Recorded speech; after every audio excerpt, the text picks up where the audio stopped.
This episode of the Locked On Nets podcast is brought to you by McDonald's, proudly serving community since 1965. McDonald's has always been more than just a place to get tasty, affordable food. It's an unofficial community center. A big thank you to our friends over at McDonald's for always being there. I'm loving it.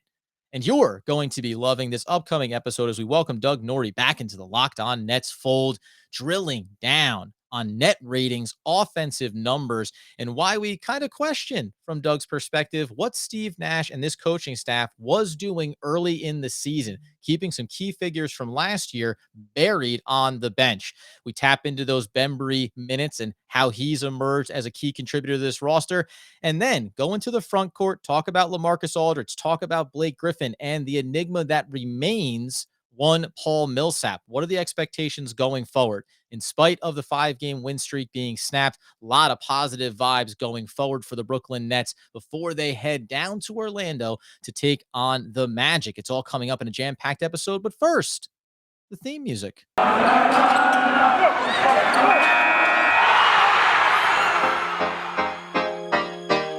You are Locked On Nets, your daily Brooklyn Nets podcast. Part of the Locked On Podcast Network, your team every day.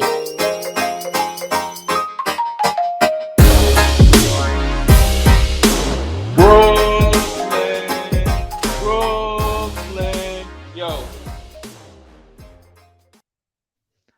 All right, welcome back to the Locked On Nets podcast on the Locked On Podcast Network, your team, the Brooklyn Nets, every single day. I'm Doug Norrie, owner-operator, DFSR.com. If you need some projections for FanDuel and or DraftKings, go on over to DFSR.com. Got you covered for all 240 minutes of the basketball game. And that is Adam Armbrecht, the host of the One Giant podcast, where he and his boy Andy Mack are covering the New York Football Giants through their ups and downs of the season. So he's not just doing net stuff, buddy. He's got the whole New York sports scene on lock. Buddy, how was it after a night of lifting me up on Eagles wings, doing a solo podcast, kind of bringing the whole thing around full circle when I was a lot of bit out of pocket? Yeah, you picked a good night to take the game off. You know what I mean? Listen, I don't want to say that you were fully invested in doing the show right up until the point when things started to get away from the Nets in the fourth quarter, but there didn't seem to be a correlation between the Nets fatigue and also Doug Norrie's fatigue around the podcast. Yeah, to be fair, I watched the whole game. No, but I take that back. I did not watch the whole game. It's going to be a point of honesty here. I did not watch the last 4 minutes of the game. It was from other life reasons, not just it wasn't fatigue. It wasn't a worthwhile 4 minutes, just to be clear. Yeah, no, it feels like I actually kind of hit the eject button right at the right time. Again, not my own decision. It was like family stuff, and it's been just a full-blown disaster over here. So whatever. But the wife's out of town. Kids keep being kids, so ends up being the whole thing. So it ended up being a fortuitous timing with not having to watch like I had the sun mow rain threes all over the Nets for the last couple minutes as the game completely got out of the way. You're not worried about it though, right?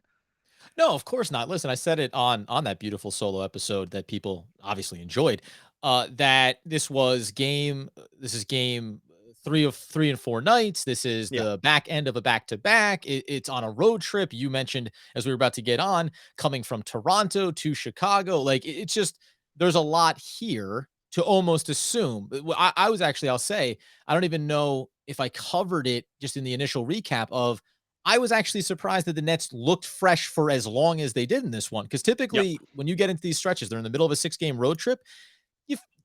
Midway through the second quarter, you start to get a sense of, I just don't think these guys have the legs. It did take until the fourth quarter to see things the bottom kind of fall out. But you saw, I think Nash was trying to manage his way through this one. And then by the time he got to the back end of it, it was just, well, there's nobody has anything left here. So there's no pull the ripcord. And by the way, you still ended up with Durant going 35 minutes because that's just kind of what he does. Yeah, I think you sometimes can call this something like a schedule loss. Like the Bulls are a pretty good team, and not very good. I would say they're pretty good, and I think they're not as good as the 7-3 record suggests. I think they kind of got a little lucky in the night, where the Nets call, like where they call it the Nets in this is sort of lucky timing for them. And they're just a fine team. So I don't think this was totally out of the realm of possibilities, but I did get a text from a Chicago Bulls fan this morning, a friend, and he was trying to lay some wood on the idea that they beat them. And I did what you just said was, the same little reminder. I was like, I was like, yo, enjoy the victory lap because this is the third game of 4 nights, and they're coming from Toronto, and it's a back to back. But and if you're gonna enjoy it, enjoy it. But just there's some context here. No, but yeah, Adam does the real Lord's work where he just does the solo podcast last night. Should we talk a little bit about the starting lineup though? Because I think back to back or not aside, I think there's some pretty interesting stuff here. Then I have a question. I have like some stats about it, but a question about it. Is that a good place to start? Yeah, I think so. I covered a little bit of some of the guys that came off the bench early out of this game. Obviously, Bembry being a key piece of that. We're going to get into some other elements later on, but one of the themes here over the 5-game win streak, and even including the loss, was the Nets are figuring things out, and it's gone under the radar how strong they've been defensively. But I'm curious for you to lay out the numbers, given that Harden has been figuring things out, right? Given that Joe Harris didn't start out the way we all expected him to, this team is still giving you a sample size early in the season that says pretty dangerous. Yeah, so the starting five, and it's like I don't know. See, this is where I get a little bit. You kind of have to put it on the coaching staff a little bit here. It's good that we're getting the results now. It's a little curious about why they didn't start this way to begin with. So if you just walk back to the beginning of the season, we were saying, what we thought the starting lineup would be to start the season, right? And we're like, oh, it made sense we thought it would maybe make sense to start the way they had finished, which was the starting lineup that they're running now, which is the KD, Harden, Joe Harris, Bruce Brown, Blake lineup. They didn't do that to start the season. Remember they ran out Claxton to start. How times change very, very quickly in the NBA because it feels like absolutely forever ago. But if you think back to the Milwaukee game to start the season, they're like, oh, they're starting Claxton. This is interesting, right? And it kind of didn't really work at all. And whatever. But now they've gone back to the Bruce Brown starting lineup at that 5 that was a pretty effective unit for them. And the numbers just really paint the picture of they should have just been doing this all along. So this is where I'm like, I want to celebrate that they're doing it. I'm a little curious about why they weren't doing it from the beginning when we thought that was going to be the case. But the on-off court numbers for that unit right now, the offensive rating is pretty good at 106, pretty good / very good. And then the defensive rating with this group, with that 5 group, is under 100, like 90, 99 if you round up. But so basically a +7 and change net rating with this group. And your eyes tell you the whole story because Bruce Brown's awesome at defense. But do you think it's like a little on the coaching staff to not have just run this out from the beginning? And I have some other stats too, like offensive defense stuff. But I guess I wanted to come in here and be like, oh, this is awesome. It's like, this group's really working. And this is kind of the starting lineup that they should have been running or blah, blah, blah. But then I kind of think, I'm like, well, why weren't they just doing this from the beginning? They had this last year. They knew it worked and they just chose to do something different. Yeah, but I tend to lean on the side of we did this last year. We know that it works. So that box is checked, right? Like we know what the quality is of this lineup on both ends of the floor. I don't think it's a hard stretch to say, well, whatever you're losing from a size standpoint, but we know that Nick Claxton is the virtual dud or negative on the offensive end while being versatile and high end value on the defensive side. But Bruce Brown, while being undersized, can do it on both ends of the floor. You see how much more effective he is with James Harden working the pick and roll, crashing to the basket. We know that he's been working on the outside game. So it seems like the opportunity, much like we said about bringing in new players in the offseason and trying to figure out where everyone's going to fit. If you're the coaching staff, what you know is not nearly as important as what you don't know. So is Nicolas Claxton more improved on that end of the floor than we anticipated? That's something you probably at least want to scratch early in the season. And guess what? That sample size was enough probably for the Nets to say, okay, that's not going to be the solve here. So let's get back to what we know works and then start to figure out all the new additions to this team. So I don't know. I mean, maybe I'm being gracious in that assessment of the coaching staff and saying, you guys knew that you could go, this is in your back pocket the whole time. But I think you do need to experiment with these other options because you may need them at some point. And maybe that Milwaukee game, even to open the year, is the perfect spot to say, could Nicolas Claxton with his size and length be helpful against the defending champions? Maybe. Turns out the answer was probably not. Yeah, I guess I would hear that, except that Bruce Brown, just remember, wasn't playing at all. Like he was buried, right? And so this is where that is the weird part of it. The fact that he was just DNPing to start the year that you and I talked about at the start of the season was like, what do we? Yeah, see, I think it was just a mismanagement. I think I look, we've been really complimentary of the coaching staff for the last couple of things. So I actually do not mind saying this. We don't just sit here and rag on the coaching staff, and so I'm fine just calling this out where it is. Bruce Brown was buried to start the season, and then it turns out he's the starting lineup that is their best thing. I can understand if it was like DeAndre Bembry because you're working him into the situation. He was just Right. on the team all last year. Like he was just it was just you knew what this lineup could already do. So that's the part where I just get a little confused. Again, great. It's game, 11 and they figured it out. So it's not the end of the world, but I don't know. I'm not going to harp too much on this. I realize it's like a little bit beating a dead horse on something that great it's solved. It's just one of these things like, hey, maybe we could have just done this a little earlier and figured it out. But I just find it weird that they started the situation and it took kind of like Nick Claxton getting sick and like kind of being bad to figure it out. But like that shouldn't probably be the case. And you think too that, I mean, this is akin to saying if as we talked about earlier in the year, right now, whether or not we think there's a better version of lineups with different players, but it would be Bruce Brown getting virtually DNP'd for every game to start the season would be the same as Blake Griffin being DNP'd, right? Like Right. you'd be shocked to have that be the way you start, regardless of what the end result is. So yeah, it's fair. And I guess maybe you're right. If you had asked me this, and we talked about it at the time, but if you had asked me this question at the start of the season, I probably would have been more critical of the coaching staff in the moment. I would have been like, yeah, I don't get it. Bruce Brown is good. Like, we understand he's good at his job. Why aren't we using him? Now that they figured it out, I'm like, all right, yeah, you got there. You got there in the end. It's like you got mild amnesia for the off season, and then you Yeah. rounded yourself back into form. So Yeah, I think that's all it is. Again, I'm not going to harp too long on it. They figured it out. They got there because, and I have some more just basic defensive numbers, and especially in regards to sort of who they played against also. And most of these are all really encouraging, by the way, because like this other thing too is this 5-man. I'll go back to this now. The 5-man. And this is all courtesy of PvP Stats, which is a really, really great website. If PvPstats.com, if you want to just like dissect just sort of a bunch of, thinly slice a bunch of different kind of contingencies and things that can happen in the NBA court, this website's really good for it. This is a very basic, wowie kind of look at off court, on court stuff. But in general, I did really mean to start this to say, hey, great, they figured this out. This starting lineup is very good, right? Like yes, this lineup is among the best starting lineups in the league. And the sample size is not small either. There's a 125-minute sample size against some decent teams in there. So I think in general, kudos to everyone for getting there. Except that my only contention was that this was already somewhat of a known quantity. But in all, it was supposed to be a positive comment.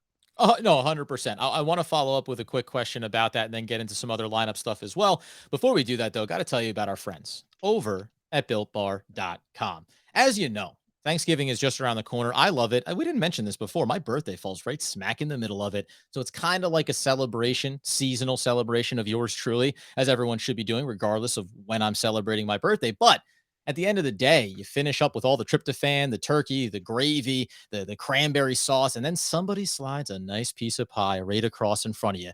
And you go, yeah, I'm gonna lay it on myself. Why not save the calories, save the remorse, and go ahead and grab yourself a Built Bar? You guys know that this can be a perfect holiday dessert because, as we've told you about before, one slice of pie, upwards of 300 calories, and that's on the low end, mind you. We're not even talking about a little whipped topping there as well. Most Built Bars are only 130 calories and only 4 grams of sugar with plenty of protein as well. Replace that coconut cream pie, the coconut Built Bar, why don't you? They're all covered in chocolate. They're all delicious, 100% real chocolate, by the way. And it's an easy solve. Low calorie, low carb, low fat, high protein. Built is a great option for when you're hungry, but you don't want to risk the carbs. So you head over to built.com right now and use promo code LOCK15 and you'll get 15% off on your first order. Use promo code LOCK15 for 15% off at built.com. My quick follow-up question on Bruce Brown is, and the coaching staff should have known this anyway, but we talked about it last year even. Would you say that maybe was it still a little surprising that maybe the league was caught off guard by the way Bruce Brown was being used once the Nets brought him in from Detroit? And they're going to make the adjustments and you're just not going to be able to use them the same way you did. Do you think that that was a factor in the coaching staff's mind of like, maybe we need to figure out something else here because teams are going to be able to counteract Bruce Brown? And then when he gets back out there, you go, guess what? He's just effective. And I would safely assume the staff should know that. They shouldn't be questioning their own decisions from the year prior. But sometimes you get tape on a guy and you start to figure out how to disrupt that. Yeah, I think that actually, like, it's gone the other way. Is that other teams have sort of tried to want to do some of the things the Nets have done with him, right? And that they're Mm, doing with Bembry now too. So I think it did catch teams off guard a little bit. I think it very much, in some ways, was the fact that he was able to pull it off. I think some of it came from D'Antoni because they had used Russ in somewhat of a similar situation the year before, at Houston, where they kind of like took him and made him a small ball center. So I think some of it was born out of having D'Antoni there last year and saying, "Hey, this is an effective style with the right kind of guy," right? Like they mm, need to be pretty selfless. They need to be able to get to the basket really fast. They need to be able to finish near the basket. One thing that's kind of never stopped working for him too is the floater. Like the floater should always feel like it shouldn't work at the same level that it does, and it keeps going in. yeah. I always think that the league's probably still wondering when that's going to stop, and it just hasn't. Like the floater ends up, and I think more teams have figured out that the floater is an effective shot. Like Trae Young's really good at it. Like if you're able to hit the floater with consistency, that's actually a pretty devastating shot because it's really, really difficult to defend against. And he actually does it really, really well. So Yeah. I think that in some ways, other teams probably wish they could do more of it. I think it's one of these things like it's not exactly easy to figure out personnel wise on the defensive end on how to counteract it because he's going to do things on the offensive end at his size that's going to put his defender in weird spots because they're just not used to having to defend in this kind of way. Like he's going to places on the court that those guys aren't typically going Right. and trying to finish in those areas too. And I think that's going to oftentimes put his defender in a weird spot too. So it ends up becoming this jack of all trades thing. I've heard people now, multiple national media members speak about other players referencing, oh, they're trying to turn him into a Bruce Brown. Like they'll use other players as the comparison, um, and reference the Bruce Brown situation for it. So It's maybe the Nets were fantastic. just surprised. Yeah, like it still worked too. I don't know. Like it is somewhat weird. I have a couple other off. Oh, go ahead. Yeah. No. No. Listen, it's positive, and I think it's a good point you make about because Bruce Brown is being uniquely used for his size. It's not something we talked about. This about you mentioned the other episode defending Kevin Durant's jump shot. Well, he has a little bit of a unique form to his shot, so it's hard for defenders to make this adjustment to something that's a little bit atypical to almost all shooters in the league. Likewise, defenders at these mismatch positions aren't necessarily sure how am I supposed to address a Bruce Brown issue. I'm not used to defending someone who's smaller and more quick than me and probably gets to his spot and gets to that floater shot with a little bit more regularity and his process is sped up relative to what your normal matchup would be. So it's a good point. The other piece that I want to get to, and I'll just make sure that you don't want to jump in, is what we were talking about with Bembry getting into this game early, the impact that he has. He's risen up this pecking order very quickly, and I have a couple of those net ratings on 4-man lineups for the Brooklyn Nets so far this season, and where we can probably see the refinement of the rotations headed for the Nets. Yeah, well, real quick, I want to hear those memory numbers. It is funny if you just because I was going back and just looking at some of the early season stuff when I was comparing to Bruce Brown. It is so funny about how seasons can change really quickly, right? Because if you look back at the first game of the year, Bembry and Brown played a combined 8 minutes on the team, right? Like last So night they played 48 combined minutes. So if you just look at like how it's, and it's not like the Nets have been devastated with crazy injuries that have precipitated them making some kind of crazy move because they're like, oh, they're down so many guys and now they need to bring this in. right. They had Claxton for that game, and that's really the only difference. Everyone else is basic. Everyone else from that first game of the year is here and healthy on the team, and those guys went from playing basically garbage time. They were getting blown out. That's the only reason they only got 8 minutes, by the way. Like they got Yeah. completely waxed in that Milwaukee game, and like that went from garbage time 8 minutes to playing literally for each other the entire game last night, just because they figured out that Bembry also can do this hybrid slasher, super physical point of attack defender like role that Bruce Brown has. And that's, by the way, exactly why you see them play 48. That 48 minutes is not a mistake. That's the 48 minutes that one or the other was on the court at all times last night. Yeah, and this is a big part about when we say whether it is Blake Griffin or it is LaMarcus Aldridge, by the way, when you're talking about making complementary lineups, one of the, and I referenced this in the post game, one of the issues, but just one of the deficiencies of Joe Harris, he's not a super athlete. He's a spot up 3-point shooter that's going to wait for his looks. So how do you create complementary pieces around an LMA who's going to be a little bit slower in the movements, right? He's not going to be this athletic defensive freak. Well, you surround him with guys like Bruce Brown or a guy like Bembry, and there's a. I'm curious to see what you think about him just long term for the Brooklyn Nets. But when you go by these net ratings again, best 4-man lineups, the top net rating, top let's see, at least top two to start includes Bembry. First with Aldridge, Durant, Patty Mills, and Yeah, and then Bembry there, and then Aldridge, Durant, and might even get Harden squeezed in there. Plus 21 there. And so just on the offensive, defensive, it's 121 on the offensive side, 101 on the defensive side.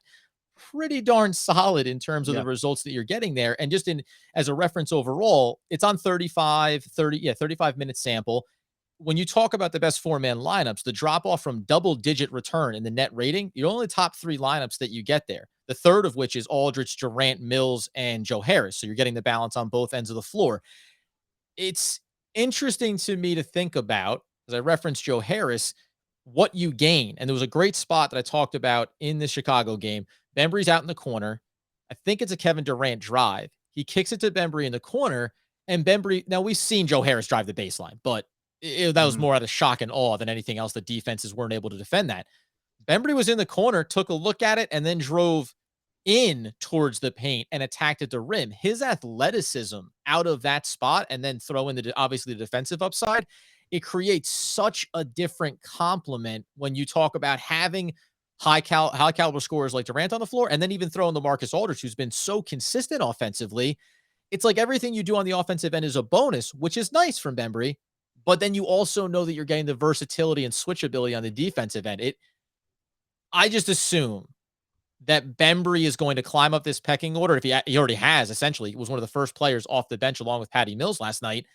He's going to entrench himself there. Like, I don't see a world where the sample size gets a little wonky and he kind of falls off. Where I'm not setting a high benchmark for what his skill set is or what the expectations are, because look at his stat lines. Nothing jumps out at you, but if you're watching the game on a possession to possession basis, you see the impact that he has. Well, that's the exact same thing about Bruce Brown, is that the guy played 31 minutes. If you looked at his box score, I mean, he was a minus 28, but if you look at his box score, he basically looks like he ran cardio the whole game, right? And this is where you have to, it's kind of hard at sometimes to quantify what the impact of guys like this are. And it's why sometimes a guy like Bruce Brown or DeAndre Bembry can be sort of cast offs from other teams in worse situations, because it's hard to see what exactly their ultimate use in the NBA is going to be, because when they're asked to do a little too much, it kind of looks really bad, right?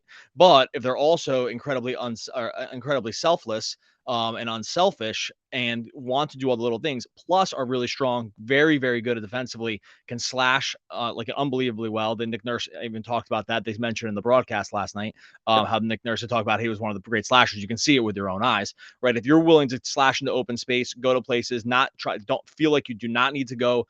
You can go 48 minutes. You can go 48 minutes in the game without dribbling the basketball. Like, that's sometimes like that's the situation. If you can, there aren't many guys in the league that can do that, right? Like, and I'm saying it's a skill to be able to get up to be an effective basketball player for X amount of minutes and literally never dribble, right? Like, and in the current NBA, when you have Kevin Durant and James Harden on your team, you are going to be asked to do that. And if you can do all the little things, it will actually really pay huge dividends, because there's no ego. You're smart as hell. And so you can get to all the right space at the right time. You can pick up every very difficult defensive assignment to therefore take it off the shoulders of the other guys. And when you can do those things and you share the court with two of the best basketball players, it's going to really, really win out. It's like when you're not willing to do those things, it ends up looking bad, right? Because like you over dribble, you take bad shots, you don't space the floor, you don't set screens, like you don't do all the things that you're supposed to do. Those guys are willing to do it. And so therefore you can get 48 minutes out of these guys. The box score can literally read zeros basically across it. And you still look at it and say, there was a really positive impact that happened here. Little bit of mystery, injury, illness around Nicolas Claxton, but do you effectively think that between Bruce Brown, obviously getting him back into the starting lineup, but then now the addition of Bembry and the emergence of him, I know it's not a like for like, we're going to get into the front court players, but well, it's a like for minutes. Like it's a like for minutes like that. That's what it seems like, healthy Nicolas Claxton, for YouTube using air quotes, it might not matter as far as where your minute shares are going to come from. Right, exactly. I mean, we've talked about this a million times. I mentioned at the beginning, there's 240 minutes in a basketball game. Nicolas Claxton is not taking any minutes from, the 3 to 5 best offensive players in the game, or like 3 to 5 on the team, excuse me. Yep. So he's not going to cut into those minutes. Now, where are the minutes going to come from? Like, do you want to see more Nick Claxton now that we're starting to get these sample sizes of what the lineups look like with Bembry and Bruce Brown on the court? I just don't see it. Right. And so I want to think that the coaching staff doesn't see it either. That being said, Nick Claxton started out of the gate, like to bring this full circle. Nick Claxton started the first game of the season because they saw something or were trying to see something, and that. So I don't exactly know. I'd be shocked if if and when he comes back here. Like, you'd be hard pressed, at least from what we've seen, to make a case for why these guys shouldn't continue in their rotations now. But stranger things. I don't know. No, certainly. So it'll be interesting to see if and when he gets back on the court for them. Want to get into the front court, LaMarcus Aldridge, Blake Griffin, and rounding out some of the thoughts we've had earlier in the season on them. First, though, much like the Rolling Stones have announced in their return tour in 2021, they're back. So is betonline.ag, and they're better than ever. I'm sure that's what Mick Jagger wants you to know about them. We're a little bit surprised everyone's still kind of kicking in that band, but that's neither here nor there. They've got a new web interface, BetOnline, not the Rolling Stones, for the start of this NBA basketball season. More props, odds, and lines than ever before. BetOnline remains your number one spot for basketball and football, both NFL and NCAA this season. Head over to that updated desktop or mobile website to sign up today and receive your 50% welcome bonus when you make your first deposit. Just use promo code LOCKED ON and you'll get a 50% welcome bonus on your first deposit. For basketball, football, baseball next season, congratulations to the Atlanta Braves, NHL, boxing, UFC, right down to your favorite Vegas casino games. Don't wait to take advantage of the amazing offers for the 2021 season. BetOnline is the fastest and easiest way to bet on all your favorite sports. BetOnline, where the game starts. So, no Nicolas Claxton. The additions in the offseason, returning, obviously, LaMarcus Aldridge, but also Paul Millsap. There's a couple of layers to this that I want to get to. One, you saw a great game, gets wasted by the Nets in the loss of LaMarcus Aldridge, but you also saw a dud from Blake Griffin. I said it. I believe in it. I think it'll happen ultimately that Aldridge gets into the starting lineup. But there's a big element of this that you get on a back-to-back, which, by the way, I mentioned, Nets are only going to take part in 11 more back-to-backs this season, fewest in the NBA. Good for a veteran team. But this is why you have multiple players in the front court, because I don't think either one of those guys is capable of showing up 3 out of 4 nights, 4 out of 6 nights, whatever the case may be, and putting up consistent performances. I'll say specifically to Blake Griffin, with the way that this guy is playing, the blue collar boys foreman, you can't expect him to dive around on the floor for 30 plus minutes the night before and then come back out and not have a bit of a letdown, especially from a fatigue and leg standpoint, perimeter shooting, etc. I should go back and look at the log for what his stats were pre groin shot to post groin shot, because like after the way he got hit and like his reaction afterwards. Yeah.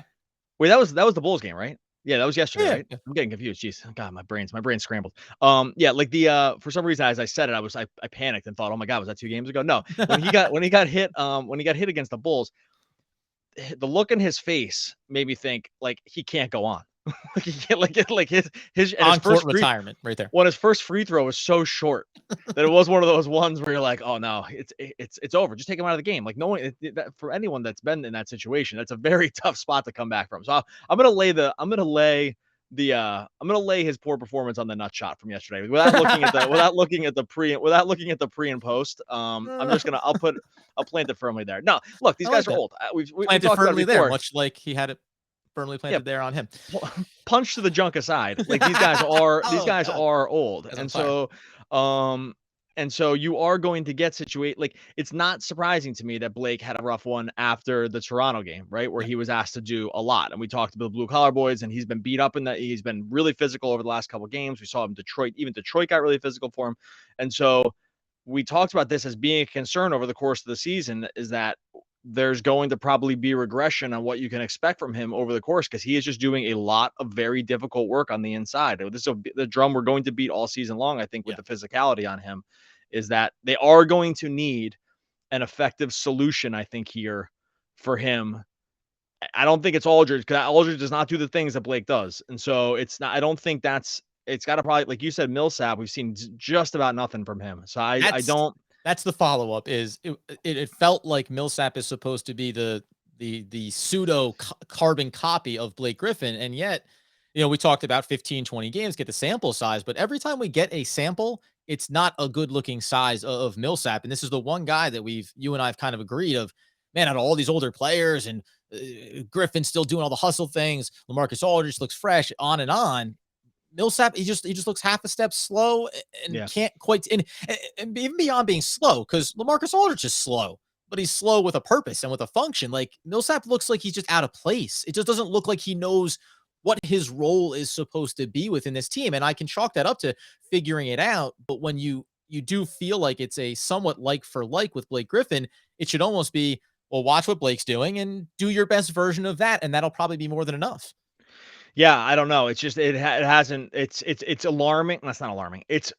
Well, maybe it is alarming. It's some word that's beyond, more than confusing, but short of alarming. Like where the Millsap situation sits, because he's almost completely buried. It's weird. It's funny with him.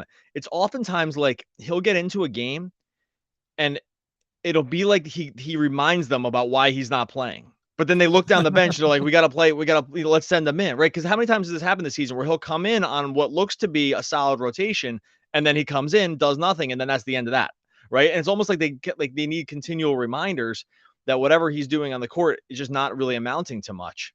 Because it's really weird. He's played very few minutes, but oftentimes when you see this few minutes, these come in like the Day'Ron Sharpe, Cameron Thomas garbage time from last night, like these 3-4 minutes. His do not come like that. His come in the mix of the game. He gets in there, nothing really happens, or it's some negative thing. It hasn't all been negative, but it really hasn't been good. And then he comes out and they just, whatever mismatch you thought you were getting or whatever advantage you thought you were getting, it doesn't surface. And then that's kind of it.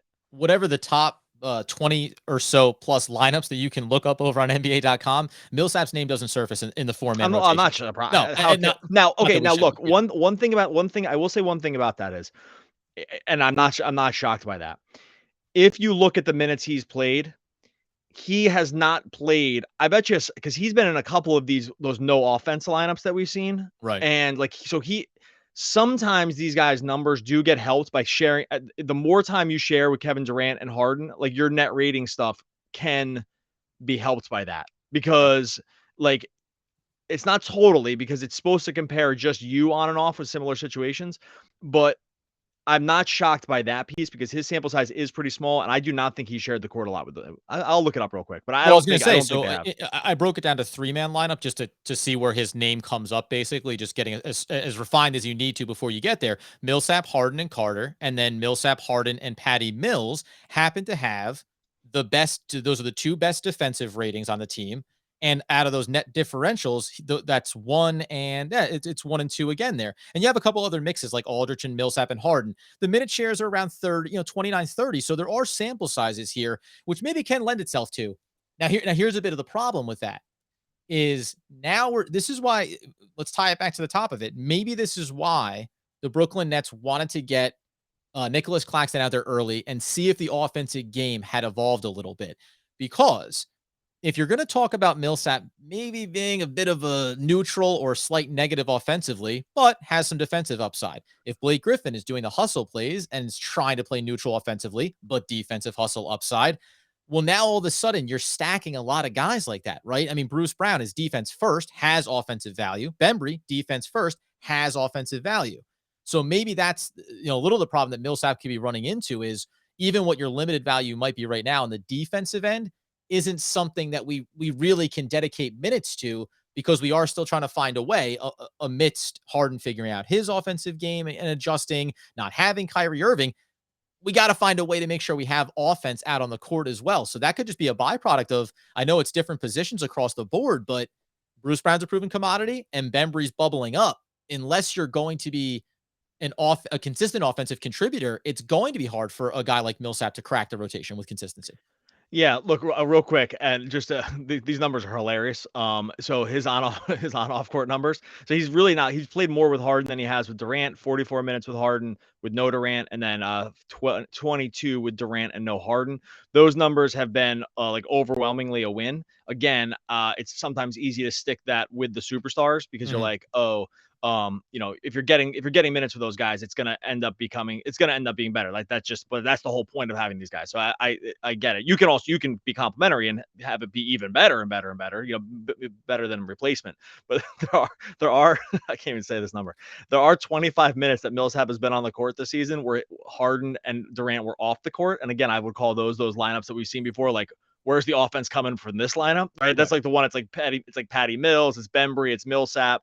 It's like Joe Harris, and then it's like Bruce Brown. I think it's been some combinations like that. That line of 25 minutes has a 66 offensive rating. That's like if you brought in like the G League bench to come in and play, like some G League team's bench to come in and play offense, or it might be worse. And then the defense is their defense rating is a 113.5, so they've been terrible there. For a solid 25 minutes of minus 47. I'm rounding down, by the way. Minus 47 net rating for those Millsap minutes. Look, this is thinning a slice pie that's not really totally fair to him, but it is funny about how some of these numbers bear out. Oh, no, of course. And then again, just like we've done with everybody else on this roster, and Millsap has enough of a track record in his career to say, listen, I'm not going to sit here and tell you that this guy is cooked, but you have to figure out what is your role now here. And we've talked about it with a Bruce Brown, unique, plugs in. LaMarcus Aldridge early in the year saying, oh, and not even about his game unto itself, but his game relative to this team and what it provides for the offense. Wow, what a great fit. That's why you want this guy here. Right now, Millsap's skill sets are just kind of floating out there, and you're left to wonder, are they applicable in the right combinations or rotations to be a plus, to be a contributing factor, or is it just kind of warm body? Because at that point, when Claxton comes back, maybe these things flesh out differently where you do say, listen, we're going to keep running the young guy. And maybe we talk about minutes.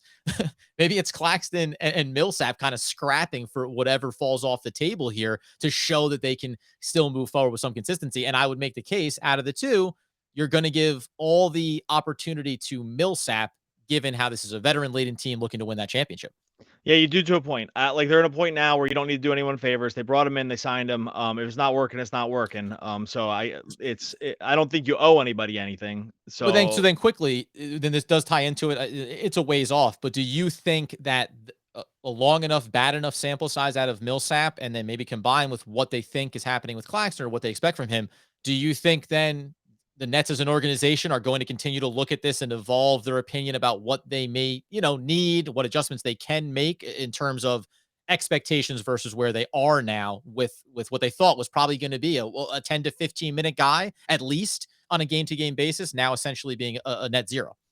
He'll end up look, he's going to end up playing more because these guys are just going to get injured. Like I continue to say this over and over again. I know it's almost like you want it to happen. It's a little bit. I don't, obviously. I don't want it to happen. I'm just being realistic. It's like they're all old. He's going to end up playing more, and that's just going to be the case. And so there's just no way it can't happen. You can't play this amount of physical minutes that specifically that Griffin and Aldridge are playing right now and expect it to just go on the whole season. It's just, sure.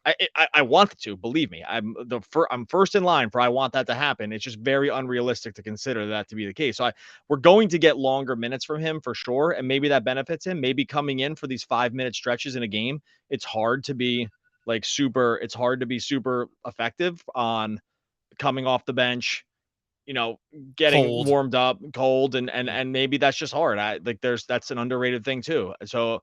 Because remember, for a veteran player that has had relative experience being a consistent member of the team, right? This isn't a career he started in bench. Right, he started and he didn't play tons of minutes, but he did start in Denver last year.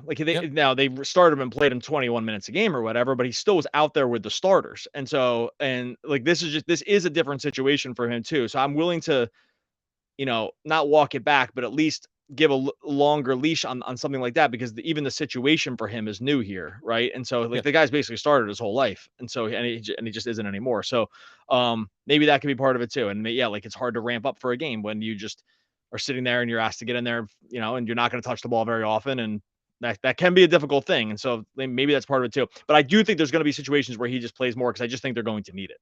Yeah, we said you need the bodies. You need to eat up some of these innings at some point. So along the way, and hopefully, by the way, that can be a good opportunity for him to get himself into form and maybe figure out a little more permanent role for this team going forward. That's going to do it for us, buddy. I got to be honest with you. I never like doing solo episodes. I don't like No, me talking neither. to a wall. It's not my favorite thing to do. So while always put family first, but ultimately, let's get the podcast out number one, leading the pack here if we can. You can, as we always say, while appreciating you making us your first listen, where we're free on all those great platforms. Subscribe wherever you get your podcast needs fulfilled. Head over to the YouTube channel. Doug Norrie championing the subscriptions as they continue to take big jumps forward. We want to hit that 500 mark as we move towards the holiday season. Help us do that. We really appreciate it. On the way out the door, Doug, do you have any quotes about numbers or, figuring out the value mathematically speaking? No, but I do want to say one thing. If you Hmm. have not, this is not Nets related. I'll go out on the two great poets, the Jokic brothers. If you have not done a deep dive in what's going on with the Jokic brothers right now, them wanting to just basically fight the Morris brothers, like I'm just gonna end it on that, on the two greatest poets in the world, the Jokic brothers, who have a Twitter account that's just called the Jokic brother, and they sign all their tweets Jokic brothers, and it's mostly just threats about fighting other players. So go check. I wanted to spend the whole episode talking about I know. that, but I guess we got derailed by boring Nets talk. But but because we could have devoted 30 minutes to just these absolutely terrifying looking guys that are brothers of Nikola Jokic that call themselves the Jokic brothers and just want to fight NBA players. So that's all I have for the end of it. Not the guys you want to walk into a back alley of a bar and say, I wouldn't hey, want to walk into the front door of my house. There's nowhere I would want it. There's nowhere I would want to, the Jokic brothers anywhere in like my a vicinity. florist shop anywhere. Like there's nowhere. There's no like take somewhere innocent. There's nowhere I'd want to walk where these guys were standing that I would think I was safe. The Jokic brothers, one of the all-time great tandem poets of the generation. We'll be back again, of course, talking more Brooklyn Nets basketball.